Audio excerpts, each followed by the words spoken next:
Balluff, we're a manufacturer of sensing, networking and identification solutions for industry. So today we're showcasing some of our solutions designed specifically for the packaging and the food and beverage industries. So everything from specialised sensors, level sensing solutions, pressure sensing, to, like I said, the networking, the connectivity side of things, and then the identification, which is like RFID systems and vision systems, which could be used in the manufacturing processes. So our sensors can be seen as enablers for Industry 4.0 for our customers as manufacturers. What our sensors allow the customers to do is collect much more data. So the sensor is the starting point for the collection of that data in the manufacturing process. And nowadays we're seeing with new types of sensors, we're using smart sensors which utilise IO-Link technology.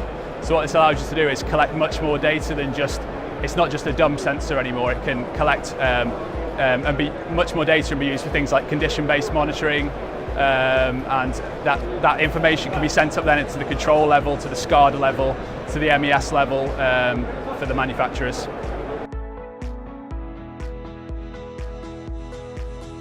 I think they need to just take small steps into implementing Industry 4.0. For example, by using things such as the smart sensors, it's quite an easy and low-cost way to start collecting more data, and it doesn't take too much work to implement these changes for the customers. I think they can be a bit daunted by the scale of it sometimes, by the Industry 4.0 phrase. So it's just looking at ways to start from a smaller scale and then build up from there.